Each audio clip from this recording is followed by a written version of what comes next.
형, 딸 앞에서 쪽팔리지도 않아요? 나는 창피해서 못 보겠다. 그 말이 떨어지던 날, 이강현은 아무 말도 하지 않았습니다. 딸이 옆에 있었으니까요. 비 오는 시장 골목 국수집, 1,000원짜리 몇 장이 탁자 위에 던져졌고, 5살짜리 아이는 아빠의 손을 꼭 잡은 채 눈을 깜빡였습니다. 그 손의 온기가 이강현의 분노를 삼켰어요. 7년이 지났습니다.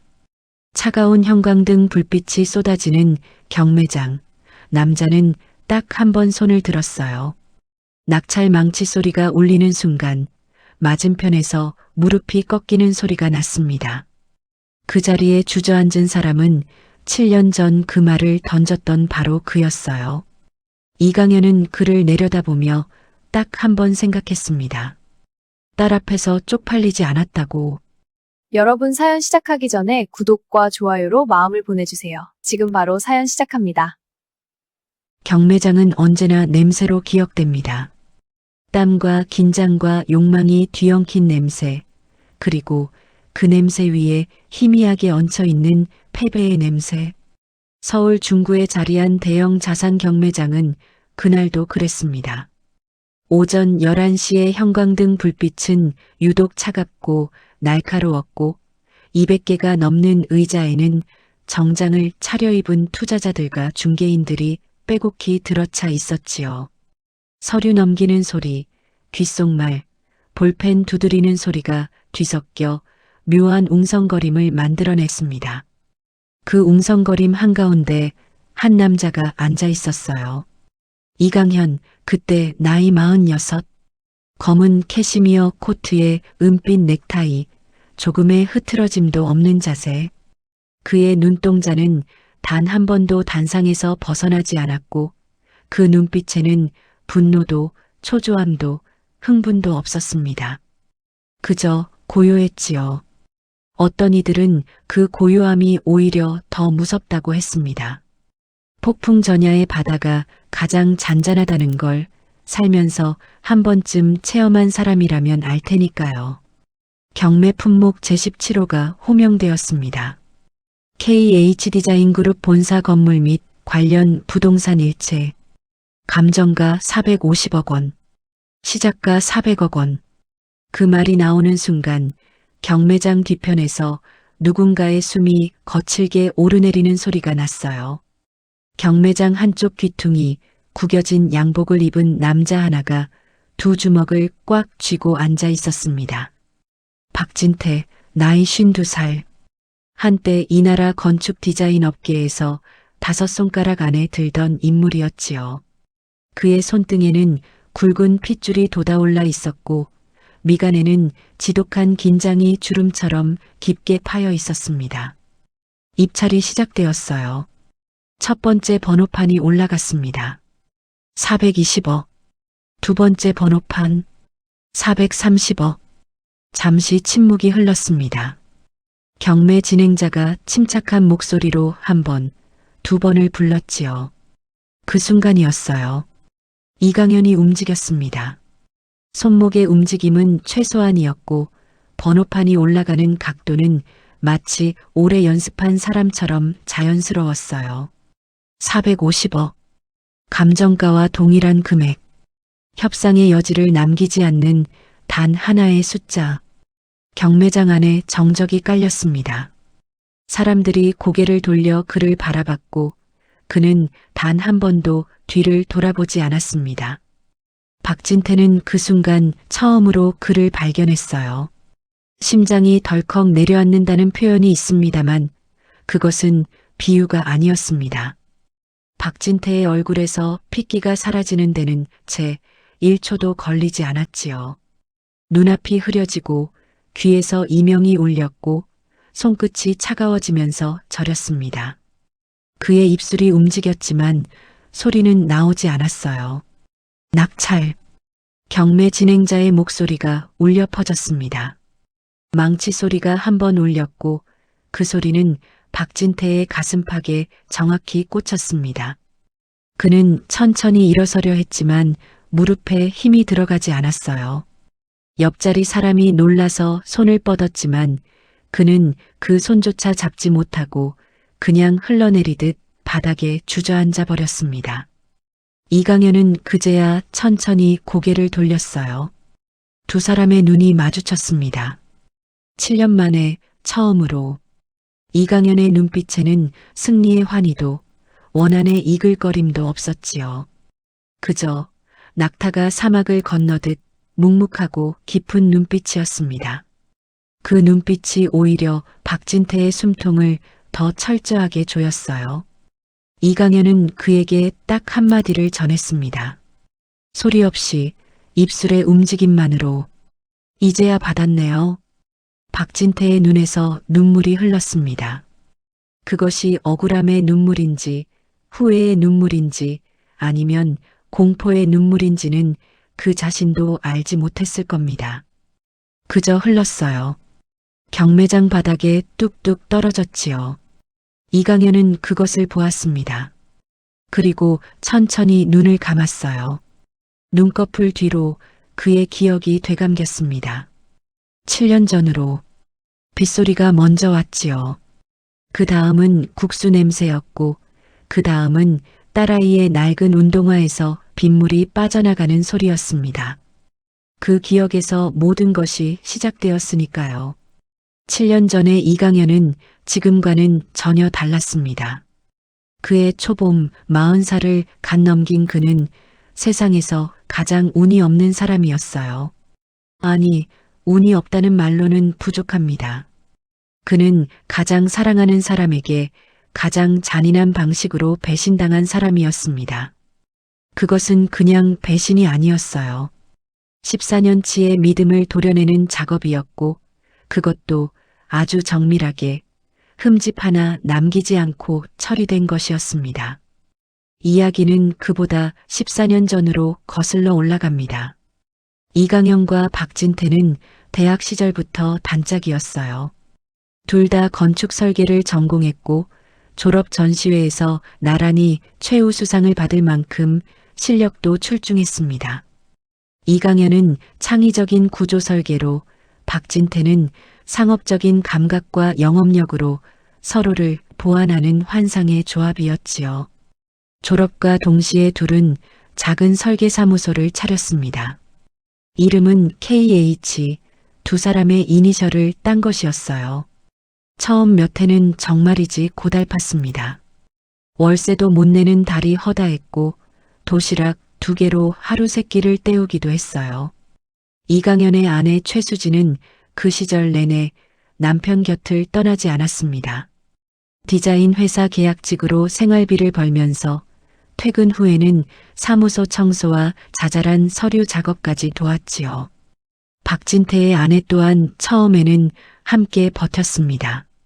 그러나 사람이 가난을 견디는 방식은 각자 달랐고 박진태의 아내는 2년 만에 짐을 싸서 나가버렸어요.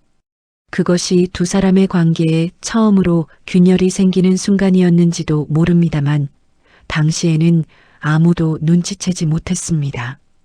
창업 7년째 되던 해에 전환점이 찾아왔어요.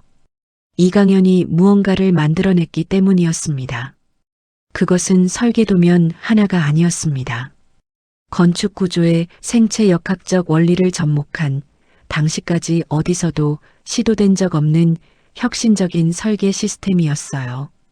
건물 외벽의 하중 분산 방식을 완전히 새롭게 계산하여 기존보다 30% 이상 자재를 절약하면서도 내진 성능은 오히려 높이는 구조였습니다. 이강현은 이것을 개발하는데 무려 4년을 쏟아부었어요. 밤을 새우다 쓰러지기를 수십 번, 아내가 보다 못해 강제로 재워놓으면 몇 시간 후 또 일어나 책상에 앉았습니다. 딸아이 유나가 태어나 돌이 되던 날에도 그는 사무실에 있었어요. 최수진은 돌잔치 사진 한 장을 프린트해서 사무실 책상 위에 붙여주었지요. 이강현은 그 사진을 보면서 혼자 울었습니다. 자리에 없었던 것에 대한 미안함과 반드시 이것을 완성시키겠다는 다짐이 뒤엉켜서 그리고 마침내 그 설계 시스템이 완성되었습니다. 특허 출원을 마치고 첫 번째 시연회가 열리던 날 업계의 반응은 폭발적이었어요.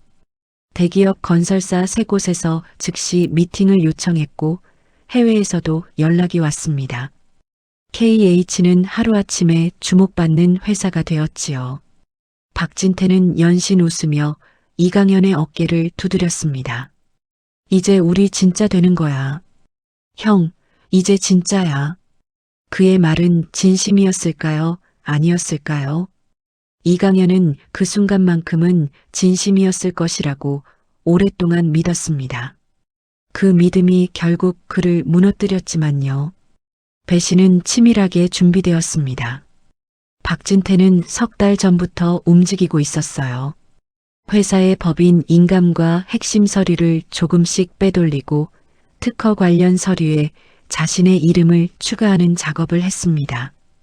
그리고 대기업 건설사와의 계약을 단독으로 진행했지요. 이강현 몰래 이강현의 설계 시스템을 자신의 단독 발명품으로 넘기는 계약이었습니다. 이강현이 그것을 알게 된 것은 계약이 모두 끝난 다음이었어요. 어느 날 아침 회사 법인 계좌가 완전히 비어 있었습니다. 사무실 금고는 열려 있었고 핵심 서류들은 사라진 후였어요. 박진태의 자리는 깨끗하게 정리되어 있었고 컴퓨터는 포맷되어 있었습니다. 그리고 이강현의 전화를 받지 않았어요. 심장이 멎는 것 같았다는 표현은 이럴 때 쓰는 말일 겁니다. 이강현은 사무실 바닥에 그냥 앉아버렸습니다. 1시간을, 2시간을 그냥 앉아 있었어요. 머릿속에서 아무 소리도 나지 않았습니다. 그저 텅 비었지요. 분노가 오는 것은 그 다음이었습니다. 그러나 분노가 도착하기도 전에 더 큰 것이 먼저 왔습니다.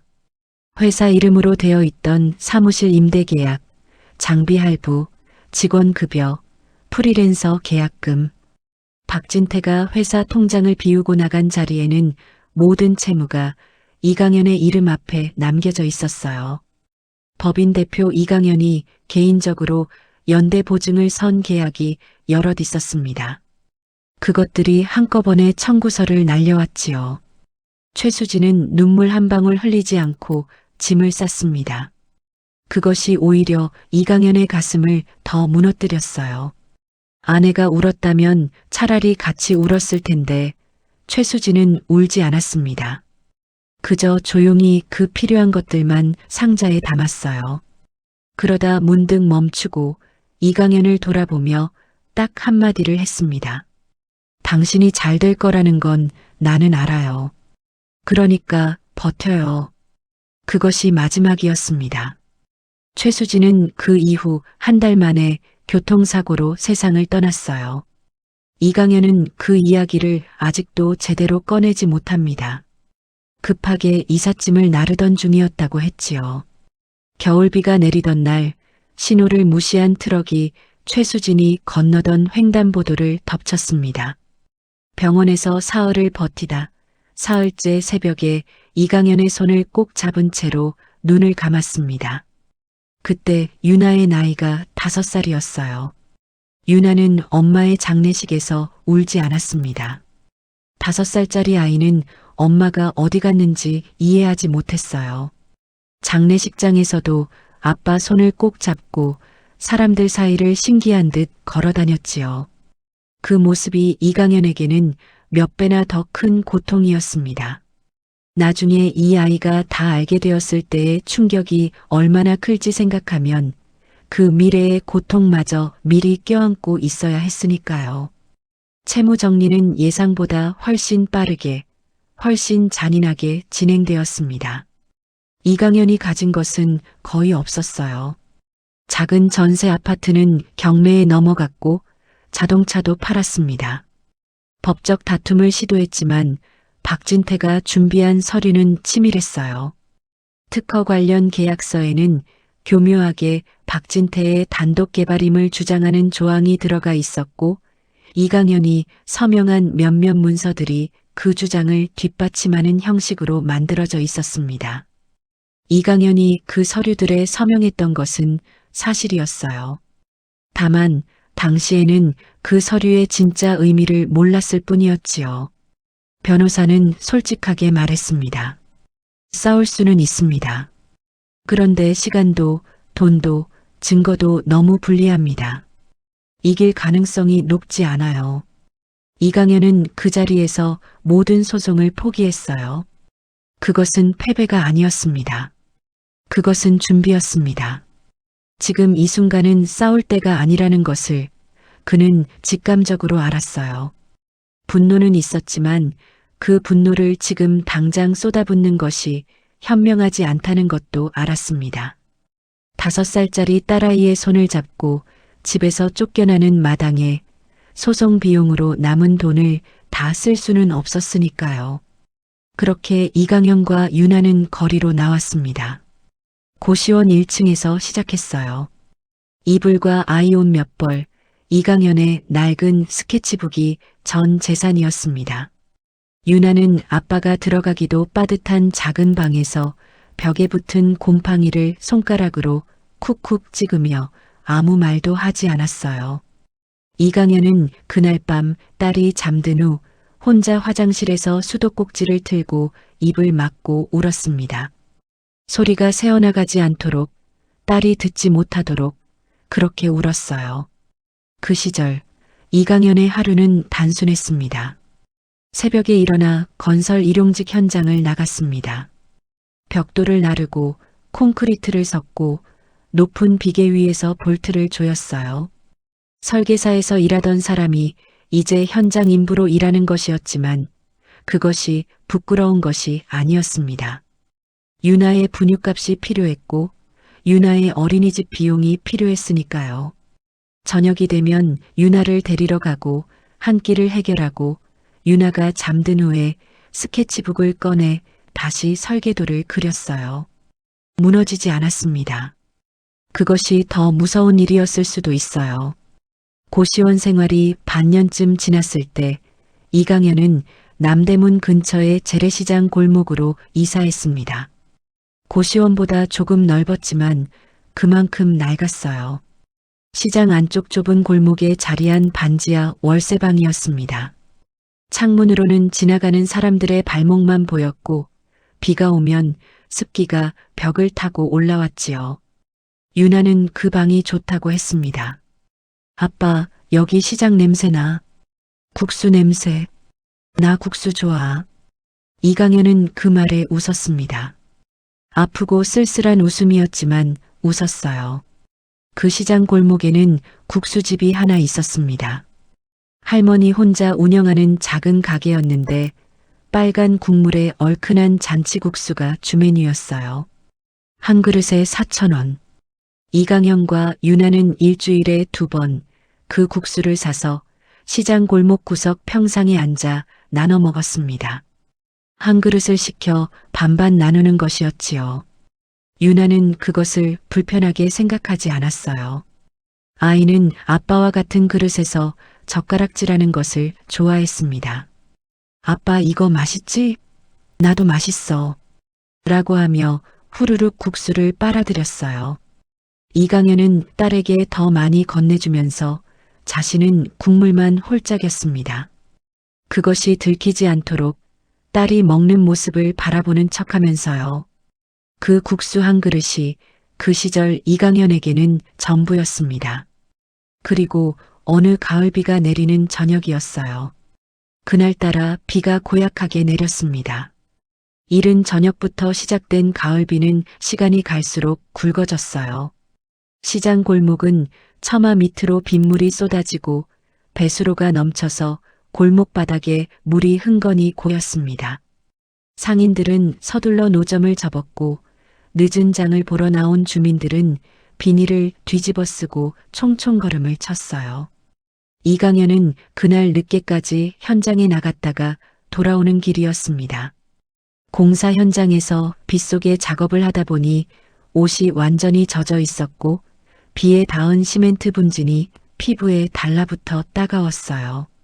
장화 안에도 물이 들어찬 지 오래였고 피로가 뼛속까지 스며든 채로 그는 유나를 데리러 시장 안쪽 어린이집으로 걸어가고 있었습니다. 유나는 현관 앞에서 아빠를 기다리고 있었어요. 아빠 왜 이렇게 늦었어? 나 마지막이잖아. 5살짜리 아이의 불평은 세상에서 가장 귀엽고 동시에 가장 가슴 아픈 소리였습니다. 이강현은 그 아이를 안아들었어요.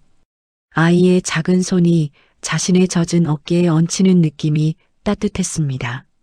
오늘도 버텼다고, 오늘도 살아냈다고 그 따뜻함이 말해주는 것 같았어요. 배고파? 응. 국수 먹고 싶어. 유나는 어김없이 국수를 원했습니다. 이강현은 아이를 업고 국수집으로 향했어요. 빗속에 우산 하나를 펼쳤지만 이미 바람이 우산을 뒤집어 놓은 터라 큰 소용이 없었습니다. 그냥 비를 맞으며 걸었어요.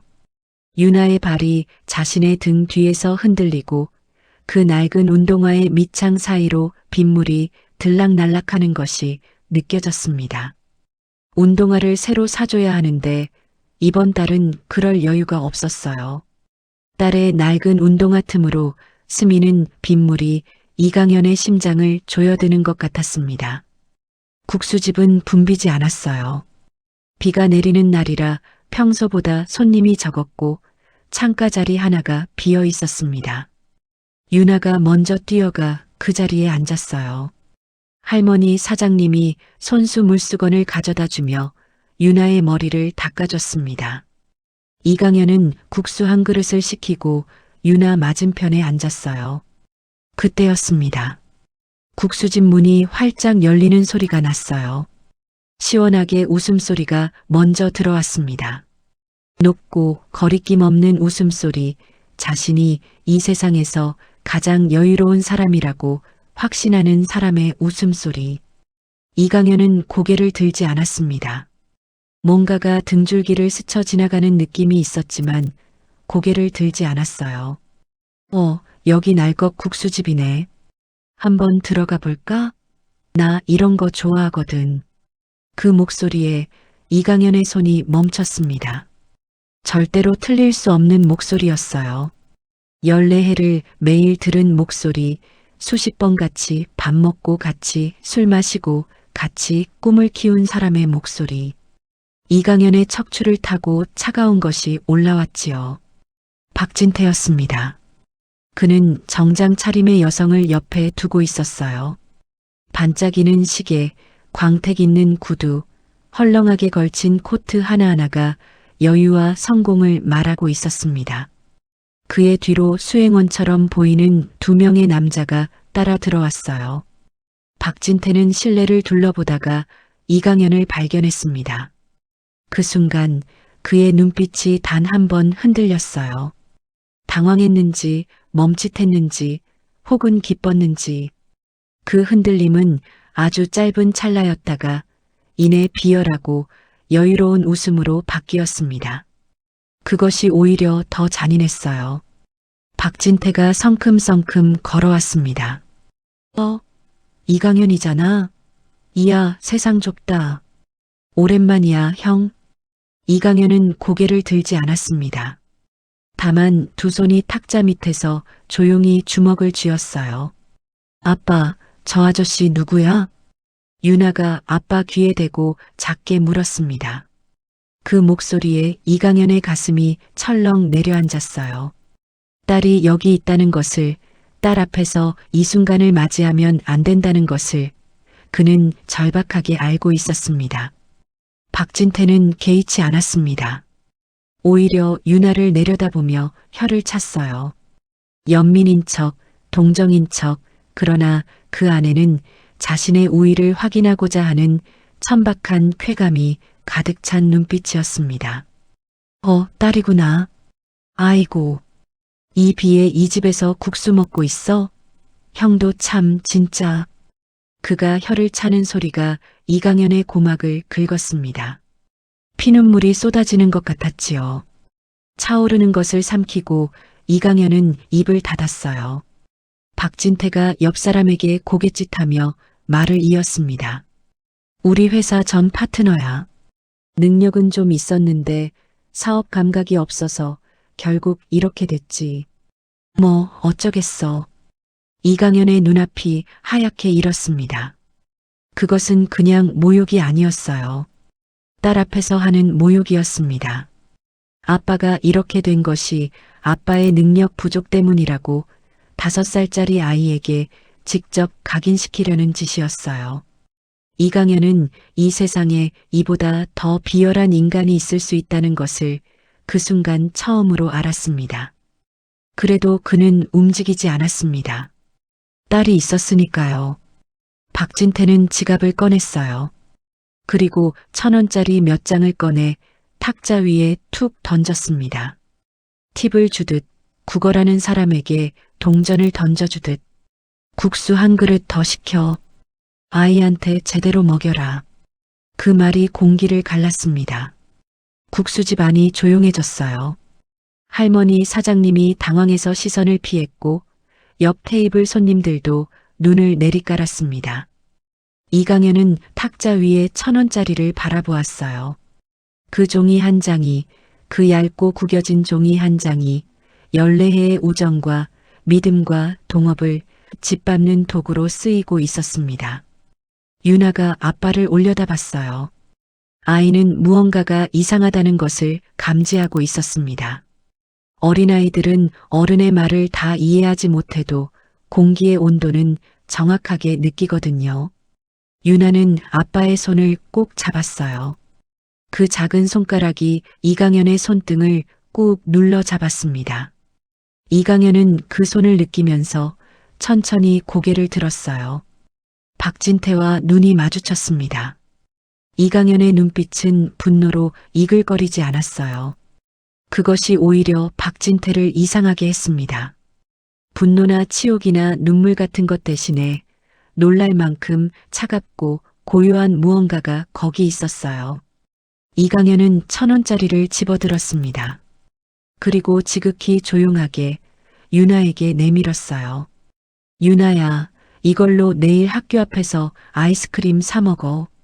그 말이, 그 침착한 말이 박진태의 무언가를 건드렸는지 잠깐 표정이 굳었습니다. 그러나 그것도 잠시였어요. 그는 비웃음을 흘리며 뒤를 돌았습니다. 잘 살아, 형. 형 능력 아깝긴 한데 어디 가서 다시 설계 일은 못할 거야. 내가 조용히 소문 좀 냈거든. 그 한마디를 남기고 박진태는 국수집을 나갔습니다. 이강현은 움직이지 않았어요. 유나가 아빠를 올려다보았습니다. 아빠, 왜 눈에 물이 나? 이강현은 아이를 끌어안았어요. 뭔가 뜨거운 것이 눈 안쪽에서 치밀어 올랐지만 소리는 내지 않았습니다. 국수 냄새, 빗소리, 딸의 작은 체온. 이 모든 것이 그 순간 이강현의 내부 어딘가에 깊숙이 박혔어요. 그것이 칼로 변하는 데는 7년이 걸렸습니다. 다음 날이었습니다. 이강현은 새벽 5시에 일어났어요. 어젯밤의 것들을 새벽 공기에 날려보낸 채 그는 스케치북을 펼쳤습니다. 전날 저녁 내내, 국수집에서 돌아오는 내내, 잠드는 내내 그의 뇌는 멈추지 않고 작동하고 있었어요. 박진태가 남긴 독설이 도리어 무언가에 불을 붙였습니다.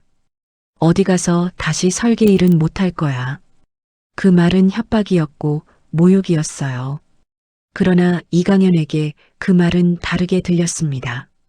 도전장이었어요. 그리고 그는 도전장을 받아들이는 사람이었습니다.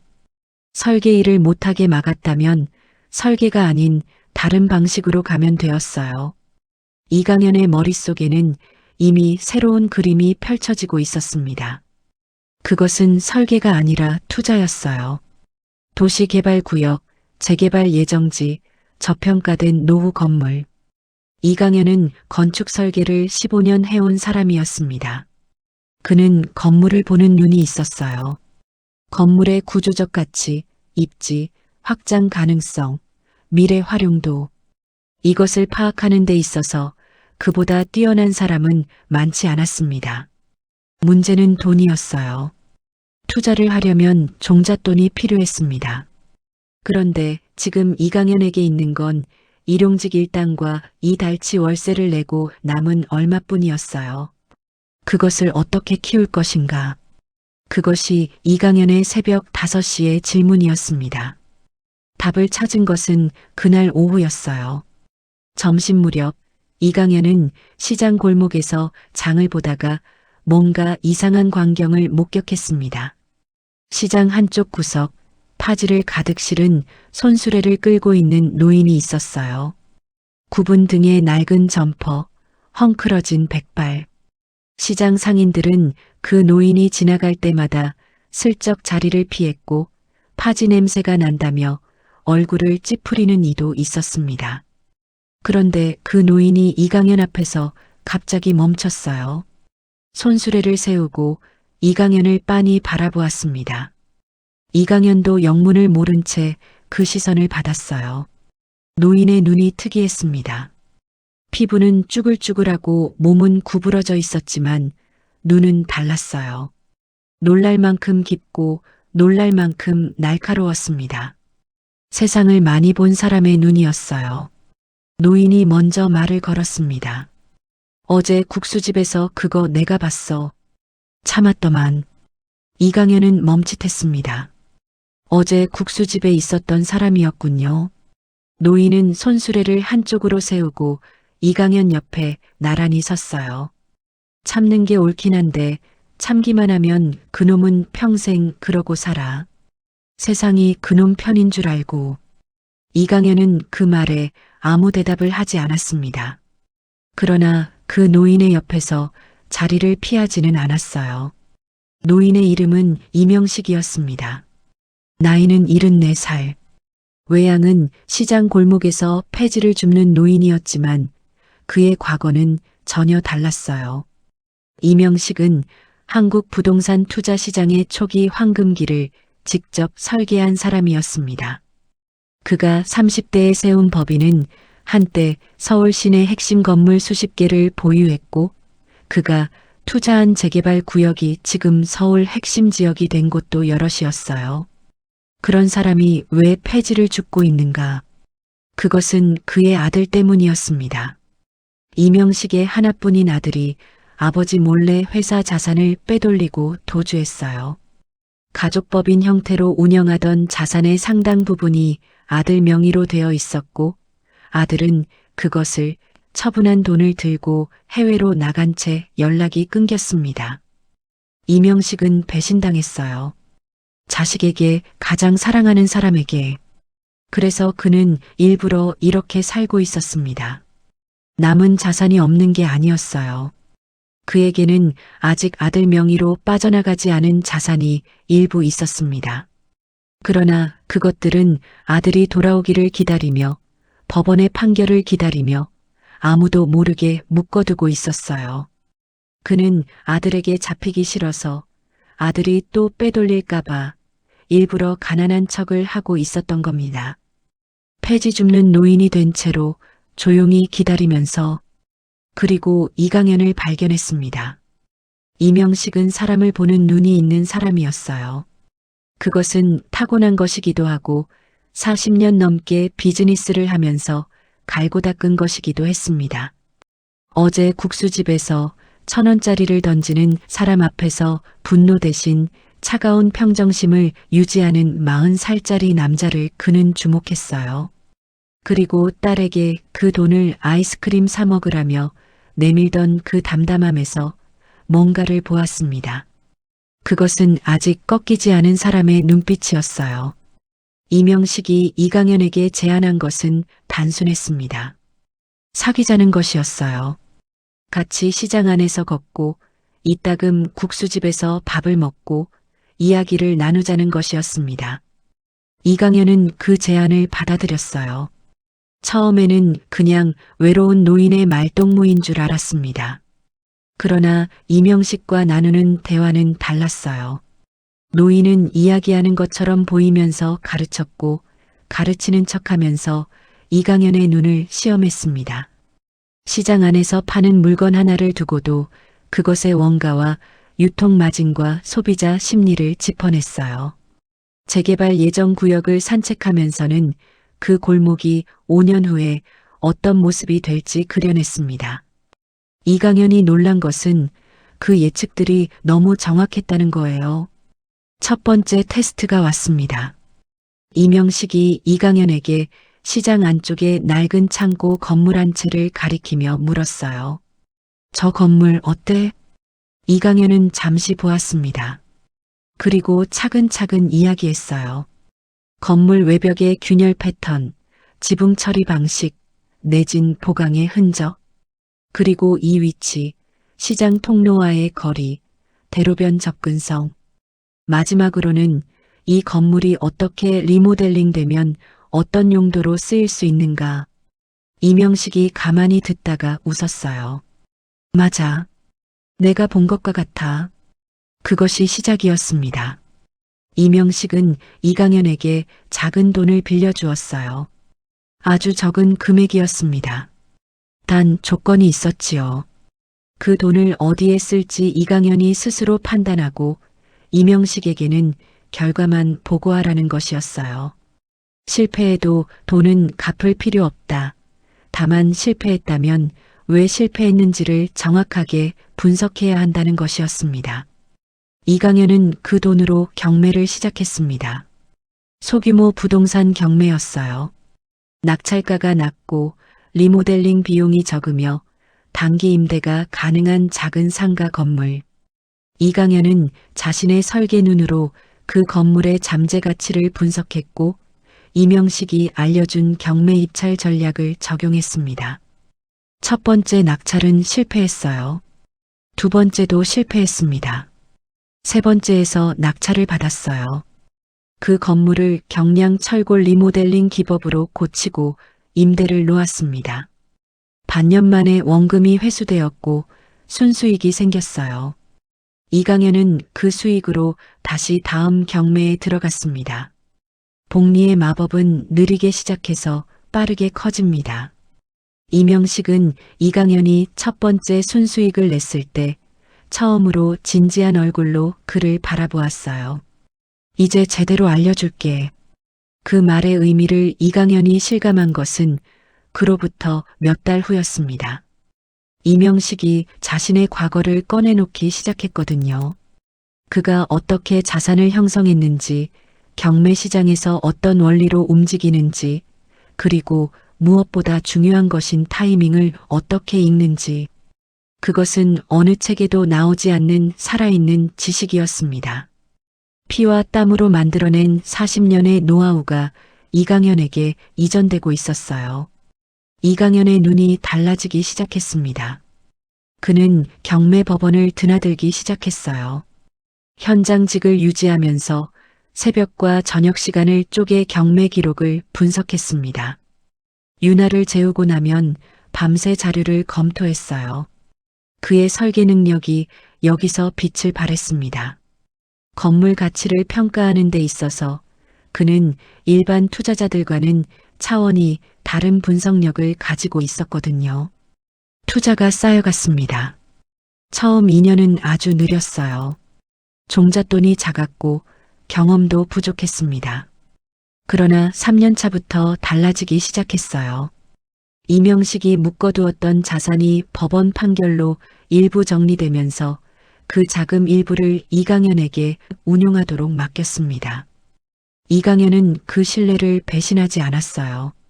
7년 뒤에 이강현을 만들어낸 것은 이 기간이었습니다. 윤아가 자라고 있었습니다. 5살이던 아이가 이제 12살이 되었어요.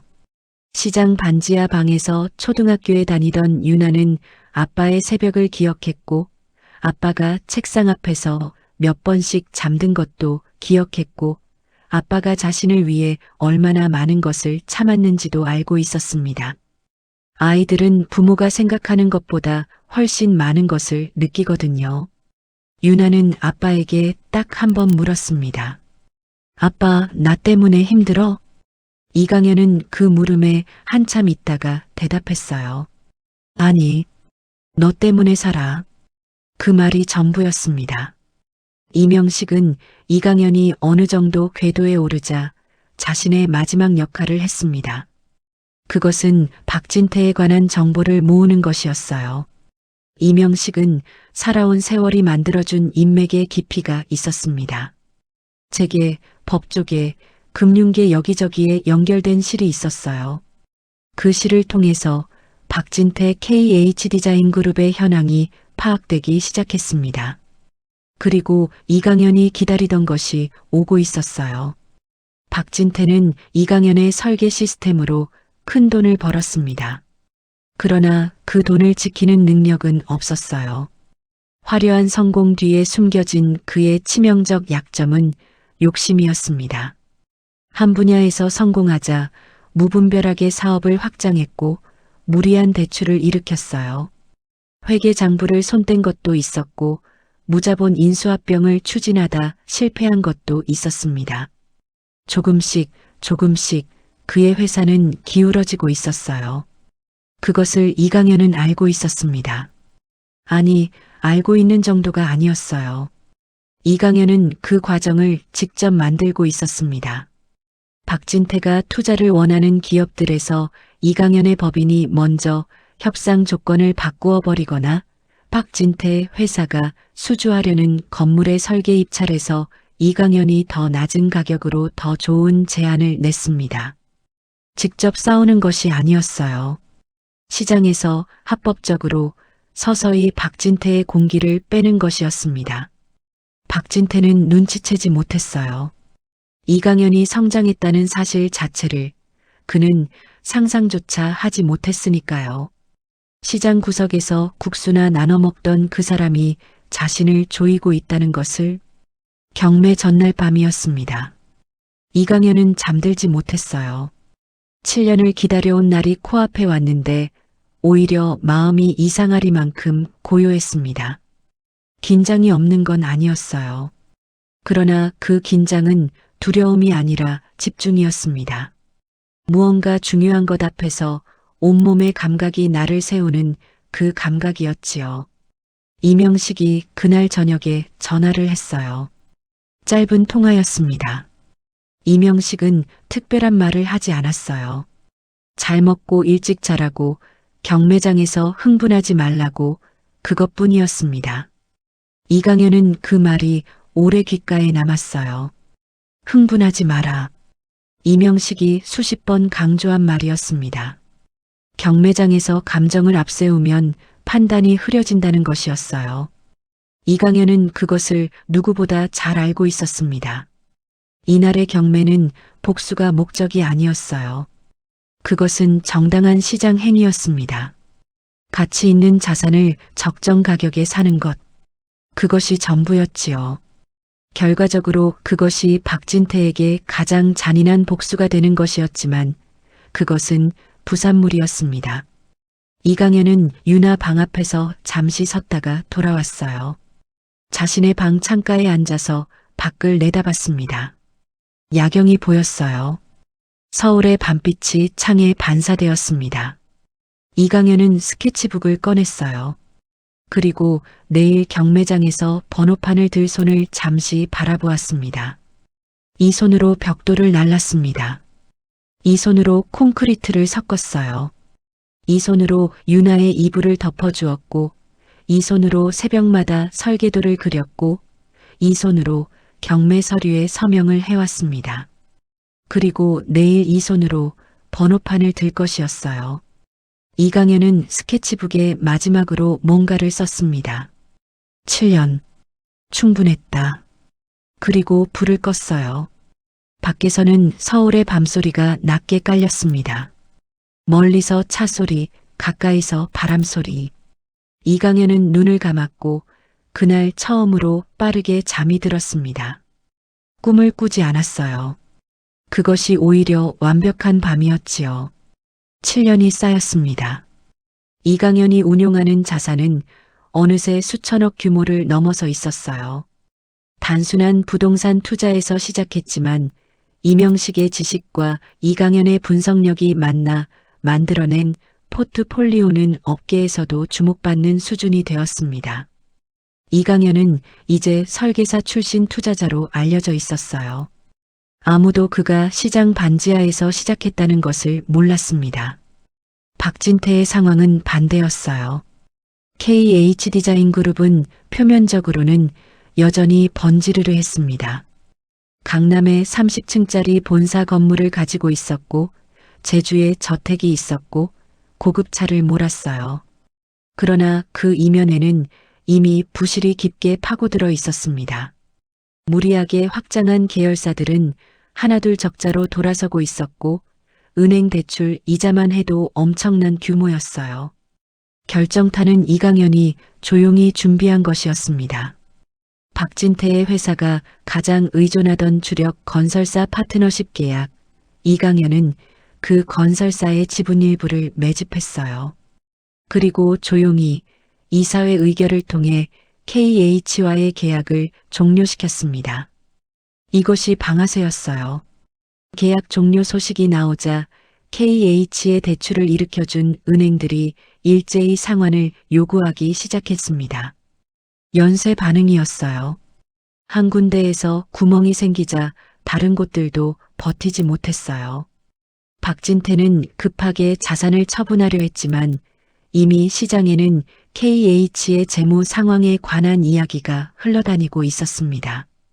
아무도 제값을 쳐주지 않았어요. 결국 본사 건물과 제주 저택이 경매에 넘어갔습니다. 그리고 이강현은 그 경매장에 앉았어요. 경매 당일의 이야기는 앞에서 했습니다. 그러나 그날 경매장에서 있었던 일 중에 아직 말하지 않은 것이 있어요. 본사 건물 낙찰이 끝난 후 이강현은 잠시 자리를 비웠다가 경매장 복도에서 박진태와 마주쳤습니다. 박진태 혼자였어요. 수행하던 직원들도 이미 떠난 후였습니다. 박진태는 이강현 앞에서 말 그대로 멈춰섰어요. 그의 얼굴은 창백했고 손이 미세하게 떨리고 있었습니다. 7년 전 국수집에서 돈을 탁자에 던지던 사람과는 전혀 다른 얼굴이었어요. 그가 먼저 입을 열었습니다. 목소리가 갈라져 있었어요. 강현아, 나 좀 살려줘. 제발. 그 건물만은 안 돼. 거기가 없으면 나 진짜 아무것도 없어. 이강현은 그 말을 들으며 천천히 숨을 들이쉬었습니다. 나 그때 잘못했어. 인정해. 그런데 그건 그거고 지금 이건 너무하지 않냐? 우리가 얼마나 오래 같이 했어. 형제같이 지냈잖아. 제발 한 번만. 피눈물이 쏟아진다는 표현이 있습니다만 그것은 이강현이 아니라 박진태에게서 나오는 것이었어요. 그의 눈에서 실제로 눈물이 흘렀습니다. 이강현은 한참 그를 바라보다가 입을 열었어요. 그 목소리는 7년 전 국수집의 박진태를 그대로 닮아 있었습니다. 같은 여유 같은 낮은 어조, 그러나 완전히 반대편에서 나오는 말이었어요. 박진태 씨 능력은 좀 있었는데 사업 감각이 없어서 결국 이렇게 됐네요. 뭐 어쩌겠어요. 7년 전 그 말이었습니다. 딸 앞에서 국수집에서 이강현을 향해 던졌던 그 말. 그것을 이강현이 똑같은 어조로 똑같은 낮은 목소리로 되돌려 주었어요. 박진태의 얼굴이 무너졌습니다. 그것은 말 한마디가 아니었어요. 7년이었습니다. 7년치의 비 오는 밤, 새벽 현장, 찬 고시원, 딸의 낡은 운동화, 그리고 수없이 참아낸 밤들. 그 모든 것이 그 한마디에 담겨 있었어요. 박진태가 무릎을 꿇었습니다. 복도 한가운데서 정장 차림으로 그냥 무릎이 꺾였어요. 아무 소리도 하지 않았습니다. 그저 그 자리에서 무너졌어요. 어깨가 흔들렸고 두 손이 바닥을 짚었고 이마가 차가운 대리석에 닿을 것처럼 앞으로 꺾였습니다. 이강현은 그것을 내려다보았어요. 그 안에서 무언가가 시원하게 빠져나갔습니다. 분노가 아니었어요. 기쁨도 아니었습니다. 그냥 오래된 무거운 것이 마침내 내려가는 그 감각이었어요. 어깨에서, 가슴에서, 등에서 이강현은 몸을 굽혀 박진태의 눈높이에 맞췄어요. 그리고 낮게 말했습니다. 일어나세요. 내가 당신 집 사는 게 아닙니다. 당신이 스스로 판 것을 시장이 사는 겁니다. 나는 그냥 그 시장에 참여한 것뿐이에요. 그 말에는 더 이상 분노도 경멸도 없었습니다. 그것이 오히려 박진태에게는 더 무거운 것으로 닿았을 겁니다. 이강현은 그 자리에서 돌아섰어요. 뒤에서 소리가 들렸습니다. 박진태가 엉엉 소리내어 울기 시작했어요. 그 울음소리를 들으며 이강현은 경매장 복도를 걸어 나왔습니다. 걸음이 조금 달랐어요. 아주 조금 더 가벼운 걸음이었습니다. 그날 저녁 이강현은 이명식에게 전화를 했어요. 한마디만 했습니다. 어르신, 낙찰 받았어요. 전화기 너머에서 이명식이 오래 침묵했습니다. 그리고 기침 소리와 함께 말했어요. 잘했어. 이제 다음을 생각해. 이명식은 결과보다 과정에 초점을 맞추는 사람이었습니다. 그것이 그를 위대하게 만든 것이기도 했어요. 이강현도 알고 있었습니다. 이것이 끝이 아니라는 것을. 박진태의 본사 건물을 낙찰받은 것이 복수의 완성이 아니었어요. 그 건물은 이강현에게 하나의 자산일 뿐이었습니다. 그리고 그 자산을 어떻게 활용할 것인가가 이제 시작이었지요. 그러나 오늘만큼은 그냥 있어도 좋겠다고 이강현은 생각했어요. 어딘가에 가고 싶었습니다. 유나는 그의 22이었습니다. 대학교 경영학과 3학년이었어요. 아빠가 조심스럽게 이야기했을 때 짐작은 했지만 오늘 경매장에 직접 가겠다고 한 건 유나 스스로였습니다. 아빠가 만류했어요. 거기 안 가도 돼. 아빠 혼자 가도 된다. 그러나 유나는 고개를 저었습니다. 아빠가 거기 가야 하는 이유의 절반이 나야. 나도 가야지. 그 말에 이강현은 잠시 말을 잃었어요. 유나는 그날을 기억하고 있었습니다. 5살이었지만 기억이 있었어요. 빗속에 아빠 등에 엎여서 국수집에 갔던 것, 낯선 아저씨가 돈을 탁자에 던진 것, 그리고 아빠의 눈이 촉촉해졌던 것. 5살짜리 아이가 다 이해할 수는 없었지만 몸이 기억하고 있었어요. 그리고 그 이후의 모든 새벽을 기억했습니다. 아빠가 새벽 5시에 일어나는 것, 현장에 나가기 전에 유나 이불을 한 번 더 덮어주는 것, 스케치북을 손에서 놓지 않는 것. 유나는 그것들을 다 알고 있었어요. 중학교 때부터 유나는 아르바이트를 했습니다. 아빠가 말렸어요. 공부만 해도 된다고, 힘들게 살았으니 이제 편하게 하라고. 그러나 유나는 막무가내였습니다. 주말마다 카페에서 일하고 방학에는 편의점 야간 알바를 했어요. 그 돈으로 자신의 학원비를 해결하고 남은 돈은 아빠 생일에 케이크를 사는 데 썼지요. 이강현의 생일날 유나가 케이크 상자를 들고 들어왔을 때 이강현은 울 뻔했습니다. 딸의 용돈으로 사온 케이크, 딸의 손으로 꽂은 촛불. 그것을 보면서 이강현은 아내 최수진이 생각났어요. 이 아이는 어떻게 이렇게 자랐는지, 누가 가르쳐줬는지. 아마도 아무도 가르쳐주지 않았겠지요. 그냥 이 아이가 스스로 그런 사람이 된 것이었을 테니까요. 경매장에서 이강현이 낙찰 번호판을 들었을 때 유나도 그 자리에 있었습니다. 유나는 아빠가 번호판을 드는 모습을 보았어요. 낙찰 망치 소리가 울렸습니다. 그리고 아빠의 어깨가 미세하게 달라지는 것을 보았어요. 아주 조금 처음으로 내려가는 것 같은 어깨. 그것을 보면서 유나는 눈물이 났습니다. 그 눈물의 의미를 유나 자신도 정확하게는 설명하지 못했어요. 슬프지 않았고 기쁘기만 한 것도 아니었습니다. 그저 오래 짊어진 무언가가 마침내 자리를 잡는 느낌이었어요. 아빠가 오래 달려온 그 길의 끝에서 잠시 숨을 고를 수 있을 것 같다는 느낌이었습니다. 유나는 아빠 옆에 조용히 앉아 있었어요. 그것으로 충분했습니다. 경매장 건물을 나온 것은 오후 늦은 시각이었습니다. 서울 하늘에 늦가을 햇살이 옆으로 누운 각도로 들어오고 있었어요. 길게 늘어진 그림자가 보도블록에 드리워졌습니다. 이강현은 건물 앞에서 잠시 하늘을 올려다봤어요. 맑고 조금 쌀쌀한 날이었습니다. 유나가 옆에 섰어요. 어디 가고 싶어? 이강현은 잠시 생각하다가 말했습니다. 시장 가자. 유나가 고개를 들었어요. 표정이 달라졌습니다. 그 시장이 어떤 시장인지 알았으니까요. 국수집 아직 있어? 가봐야 알지. 두 사람은 택시를 탔습니다. 남대문 방향으로 시장 골목 입구에서 내렸어요. 시장은 7년 전과 크게 다르지 않았습니다. 조금 더 낡아졌고 일부 노점은 없어졌고 새로운 가게들이 자리를 채웠어요.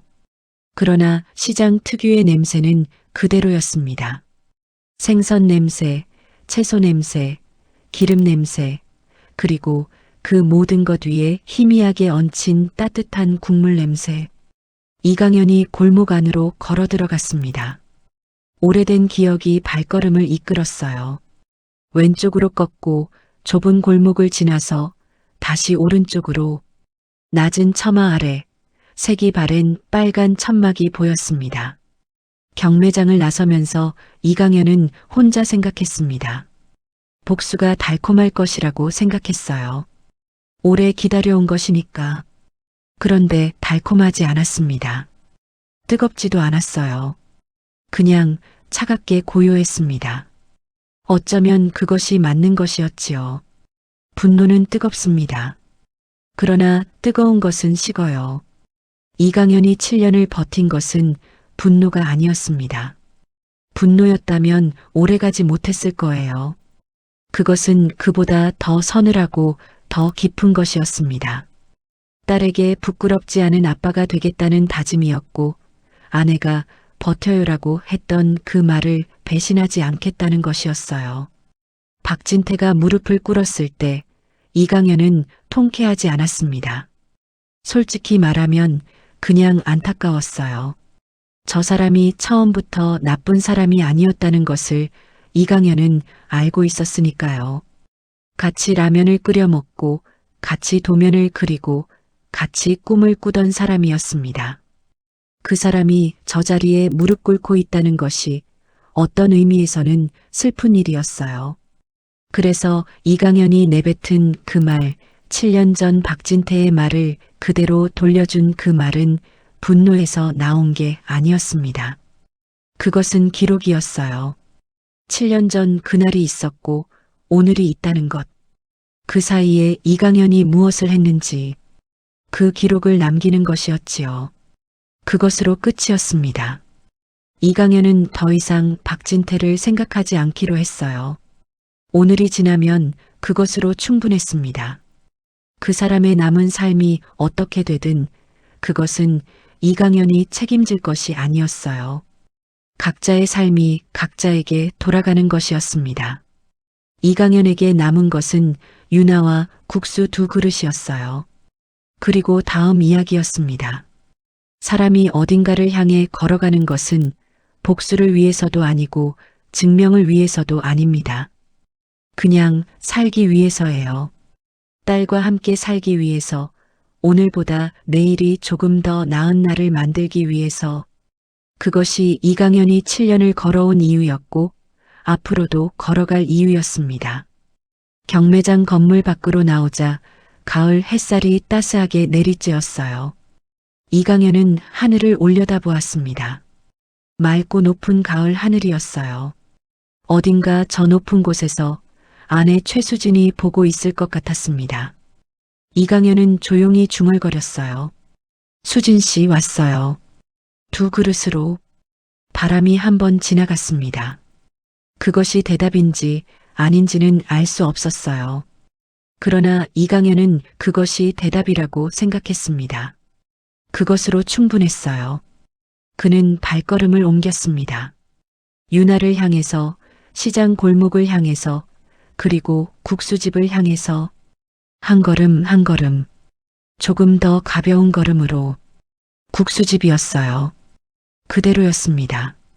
간판 글씨가 조금 더 흐릿해졌고 천막 끝이 조금 더 헤어졌지만 가게는 그 자리에 있었어요. 그리고 안에서는 여전히 칼국수 냄새가 나고 있었습니다. 할머니 사장님이 여전히 있었어요. 머리가 더 하얘졌고 등이 조금 더 굽었지만 그 할머니였습니다. 이강현이 문을 열고 들어갔을 때 할머니 사장님이 고개를 들었어요. 처음에는 몰라봤습니다. 달라진 얼굴, 달라진 옷차림. 그러나 잠시 이강현을 들여다보던 할머니의 눈이 달라졌어요. 무언가를 알아보는 눈이었습니다. 맞다. 그분이구나. 오래전에 딸이랑 자주 오시던. 이강현은 고개를 끄덕였습니다. 기억하세요? 기억하지. 비 오는 날마다 오셨잖아. 한 그릇 시켜서 나눠 먹고. 그때 딸이 아주 귀여웠지. 유나가 슬쩍 웃었어요. 이강현은 구석 자리에 앉았습니다. 7년 전에 앉았던 바로 그 자리였어요. 창가 쪽 작은 테이블. 나무가 조금 더 낡았고 의자가 조금 더 흔들렸지만 그 테이블이었습니다. 유나가 맞은편에 앉았어요. 이강현이 주문을 했습니다. 국수 2그릇 주세요. 딱 2그릇이었어요. 하나가 아니라 2. 나눠 먹는 것이 아니라 각자 하나씩. 그 숫자의 차이가, 그 단순한 숫자 하나의 차이가 이강현의 가슴 안에서 무언가를 건드렸습니다. 유나도 알았어요. 그 둘이 잠시 아무 말을 하지 않았습니다. 국수가 나오기를 기다리면서 그냥 조용히 앉아 있었어요. 시장 소음이 들렸고 뒤쪽 테이블에서 상인들이 저녁을 먹는 소리가 들렸고 할머니 사장님이 국물을 젓는 소리가 들렸습니다. 이강현은 오래 창밖을 바라보았어요. 골목에 저녁빛이 드리워지고 있었습니다. 시장 전등이 하나씩 켜지기 시작했어요. 낮보다 조금 느슨해진 시장의 저녁이 지나가고 있었습니다. 눈물이 난다고 느끼기 전에 이미 눈이 뜨거워져 있었어요. 이강현은 꾹 참았습니다. 그런데 유나가 먼저 고개를 숙였어요. 식탁 위에 올려놓은 손등을 이강현이 발견한 것은 그 다음이었습니다. 유나의 눈에서 눈물이 한 방울 손등 위에 떨어졌어요. 이강현이 그 손을 덮었습니다. 딸의 손, 따뜻한 손. 7년 전 국수집에서 자신의 손을 꼭 잡았던 그 손이었어요. 그때는 아이의 작은 손이었지만 이제는 어른의 손이었습니다. 그래도 그 온기는 같았어요. 유나가 말했습니다. 아빠. 그 한마디에 이강현은 눈을 감았어요. 나 아빠가 힘들었던 거 다 알아. 다 기억해. 그리고 아빠가 나 때문에 얼마나 참았는지도 알아.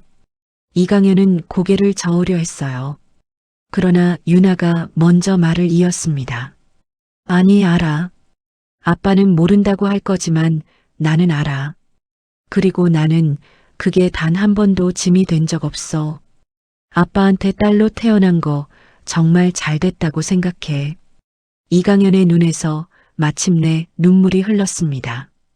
참는다는 선택지가 더 이상 없었어요. 7년이 그 눈물 안에 있었습니다.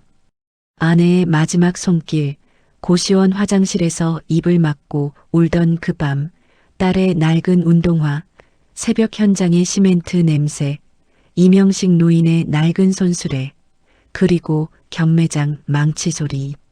그 모든 것이 눈물이 되어 흘렀어요. 그런데도 소리는 나지 않았습니다. 이강현은 그냥 조용히 울었어요. 딸 앞에서 그 국수집에서 처음으로 국수가 나왔습니다. 할머니 사장님이 2그릇을 가져와 탁자에 놓았어요. 그 눈물을 본 할머니가 아무 말 없이 물수건을 하나 더 가져다 놓았습니다. 그것뿐이었어요. 할머니는 더 아무 말도 하지 않았어요. 오래 산 사람만이 아는 것이 있습니다. 어떤 것은 말없이 옆에 있는 것이 가장 좋다는 것이지요. 이강현과 유나는 각자의 국수 그릇 앞에 앉았습니다. 뜨거운 국물에서 김이 피어올랐어요. 얼큰하고 구수한 냄새가 두 사람을 감쌌습니다. 이강현이 숟가락을 들었어요. 맛있겠다. 그것이 전부였습니다. 유나가 웃으며 젓가락을 집었어요. 국수를 후루룩 빨아들이며 말했습니다. 응, 맛있어. 역시 여기가 최고야. 두 사람이 국수를 먹었습니다. 7년 전 한 그릇을 나눠 먹던 그 자리에서 이제 두 그릇을 각자 앞에 두고 시장의 저녁 불빛이 흔들리고 골목에 바람이 지나가고 국수집 안에는 뜨끈한 국물 냄새가 가득했어요. 그것으로 충분했습니다. 아니, 그것이 전부였습니다. 이강현이 경매 낙차로 그날 밤 혼자 앉아서 종이에 무언가를 쓰는 습관이 있었습니다. 그것은 일기가 아니었어요.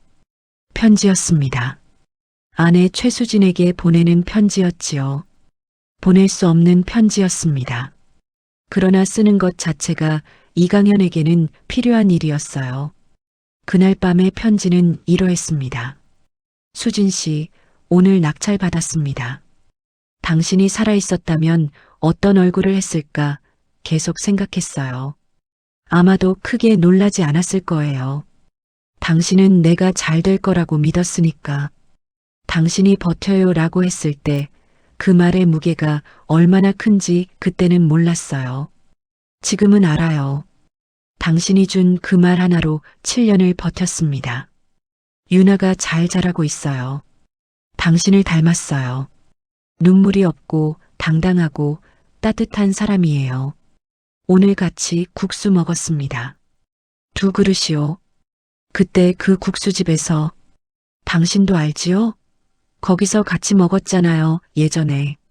어쩌면 당신이 늘 거기 있었는지도 모르겠다는 생각이 들었어요.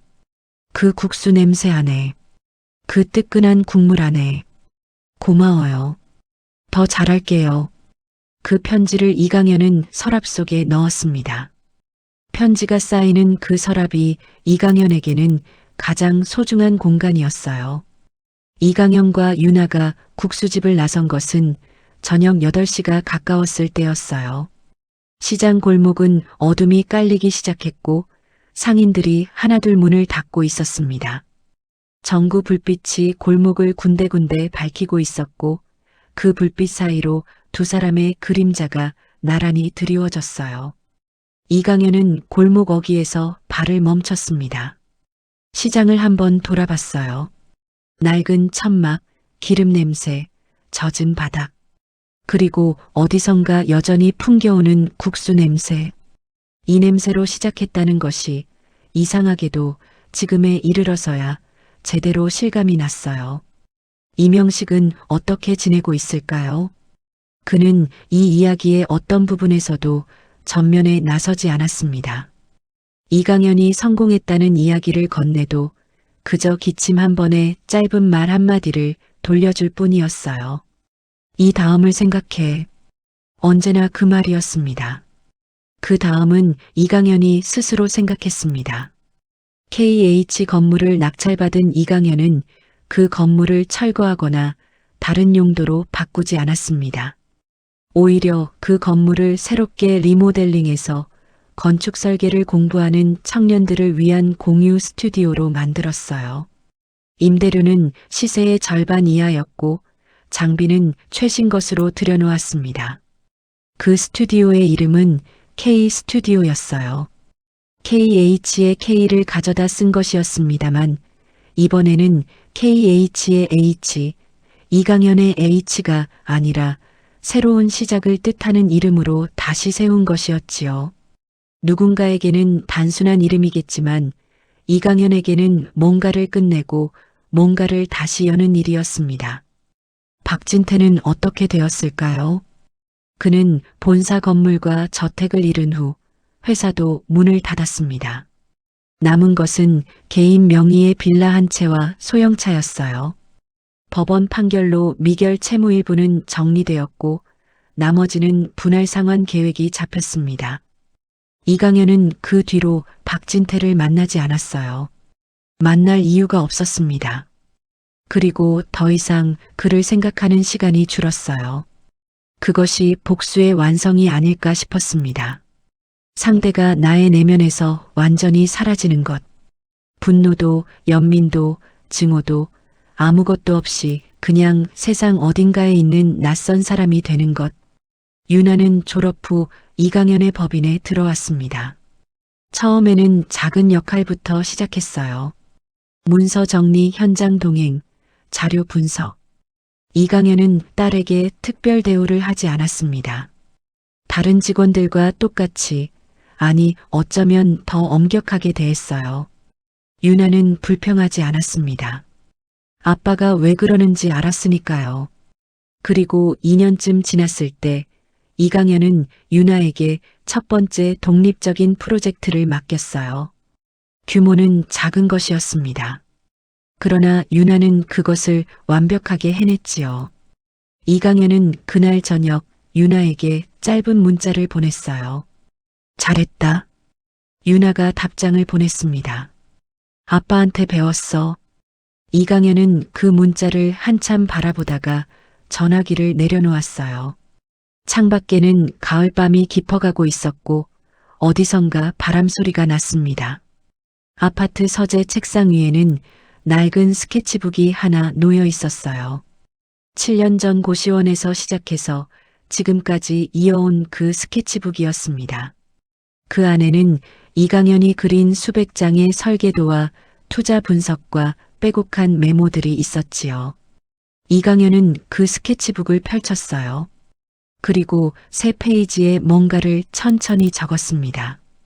국수 2그릇. 그것으로 7년의 이야기가 끝났습니다. 아니, 정확하게는 다음 이야기가 시작된 것이었지요. 오늘의 이야기는 여기서 마칩니다. 비 오는 날 시장 구석에서 딸과 국수 한 그릇을 나눠 먹던 아버지가 7년이라는 세월을 온몸으로 버텨내어 배신자의 전 재산을 경매로 사들이는 이야기였습니다. 여러분 삶에도 국수 한 그릇 같은 순간이 있으신가요? 가장 낮고 가장 초라했던 그 시간이 돌이켜보면 사실 가장 뜨겁게 살아있던 순간이었던 그런 기억이요. 그 기억이 지금의 나를 만들었다고 느끼신다면 오늘 댓글에 꼭 남겨주세요. 여러분의 이야기가 누군가에게는 오늘의 국수 한 그릇이 될 수 있습니다. 이 이야기의 핵심은 복수가 아니었어요. 국수 2그릇이었습니다. 나눠 먹지 않아도 될 만큼 잘하는 것. 그것이 이강현이 7년 동안 달려온 이유의 진짜 이름이었지요. 딸 앞에서도 당당한 아버지가 되겠다는 그 다짐이 분노보다 강했고 절망보다 오래갔습니다. 그래서 그가 결국 이길 수 있었어요.